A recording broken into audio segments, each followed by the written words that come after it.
Et bonjour, l'épisode 6 de compilation 101, c'est bien ça? Oui, c'est ça, c'est l'épisode 6.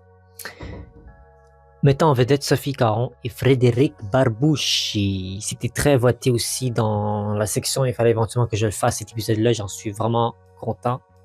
Car pour les gens qui connaissent ma chaîne YouTube, je considère que le meilleur match d'impro de tous les temps en duel, à la limite, c'était Frédéric Barbouchi affrontant Sophie Caron en quart de finale en 2011. Et c'est honnêtement, un des principaux épisodes de compilation 101 qui vont donner vie à cette série-là. J'avais pensé à Edith Cochrane versus Vincent Bolduc, à des Réal Bossé, Salmé Corbeau, mais aussi à des Barbouchi et Favron. Barbouchi et, oui, Favron aussi, mais Barbouchi et Caron. Déjà, allons avec le premier critère. Est-ce qu'il y a plus de complicité que de compétition? Oui. Oui, parce que c'est dans ce match-là, même si c'était quart de finale, c'était un aspect compétitif. On est dans un match en duel. Les 16 meilleurs improvisateurs du Québec s'affrontent littéralement sous ce format. Et oui, les deux improvisateurs étaient tellement complices l'un l'autre. Ils faisaient tellement des belles impros, des beaux personnages. Ils s'écoutaient. Ils donnaient aussi des propositions claires et magiques que les gens n'ont pas pu. Le public n'a pas pu faire autrement que de les suivre. Maintenant, évidemment, il fallait un gagnant à la fin ou une gagnante dans ce match et on a eu le résultat, évidemment, par après. Mais sinon, si on mettait ça de côté, c'était littéralement la championne en titre, Sophie Caron, qui mettait son titre en jeu à ce moment-là, dans un quart de finale serré. Et Barbouchi avait quelque chose à prouver, puis il l'a prouvé à Caron, puis ils sont restés dans le respect et dans l'écoute. Deuxième critère, est-ce qu'il y en a un qui est plus habile que l'autre? Ben, sous ce format-là, on a tout de suite vu, je viens de le dire, il y en a un qui mettait son titre en jeu, qui avait déjà gagné un tournoi individuel dans son passé, Caron, qui était la première femme à avoir gagné le tournoi individuel de l'existence de la LNI des duels.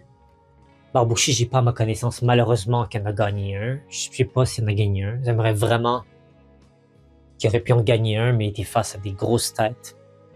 Peut-être des Anaïs Favron, des Simon Boudreau et autres. Donc, c'était dur pour lui d'aller de l'avant avec ces grosses têtes-là. Mais je suis sûr que s'il était face à d'autres opposants, ou d'autres adversaires, plutôt, devrais-je dire, il aurait peut-être mieux performé. Il aurait peut-être même se rendre en finale, il aurait peut-être même pu gagner un tournoi individuel. Et ça, j'en suis convaincu.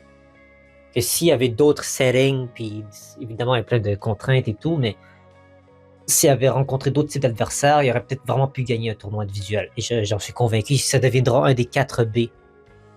On avait Barbouchi, qui a presque gagné, mais il y a Bolduc, Bossé, puis Boudreau, qui ont gagné chacun le reine des 3 B, un tournoi individuel, puis lui, il sera un 4e B à cette liste-là. Mais revenons un petit peu au deuxième critère. Est-ce qu'il y en a un qui est plus habile qu'un autre? Je pense que les deux sont habiles dans les chanter, à faire des accents, à être drôle, à être cocasse, complice.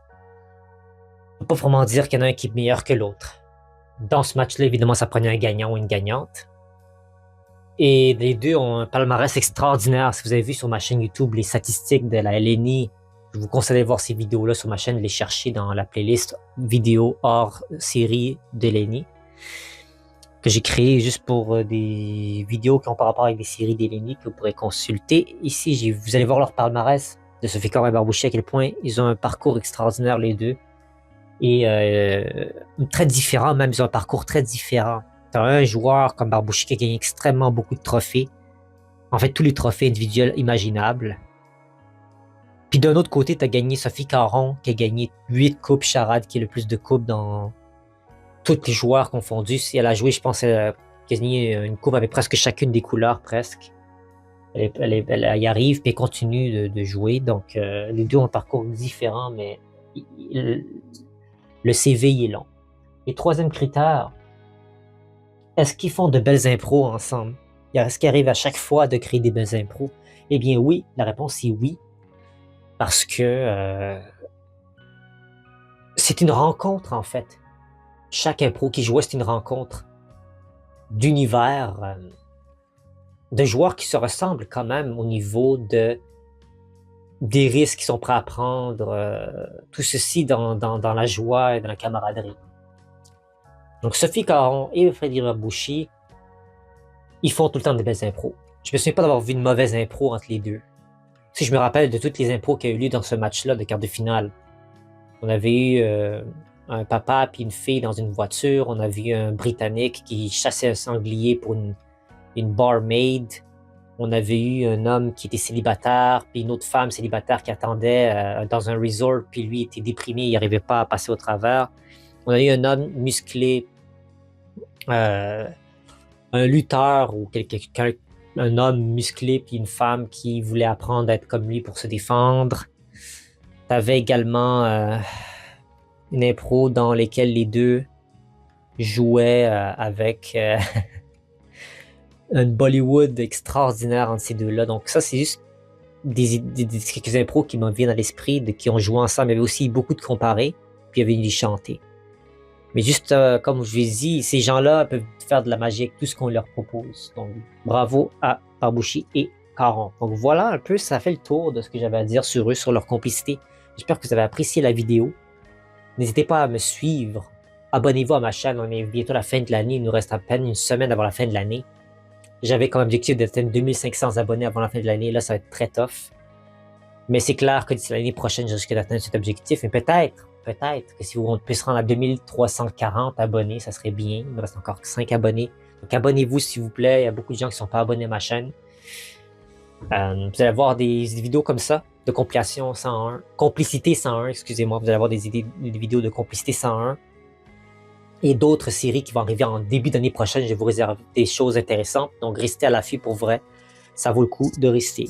Et vous pouvez toujours évidemment consulter mes playlists quand vous voulez sur ma chaîne. Donc merci à vous d'être de la partie. On se retrouve à très bientôt. Pour un autre épisode, je mettrai un sondage pour le prochain épisode de Complicité 101 qu'on pourra avoir. Merci à vous tous d'être de la partie. Au revoir.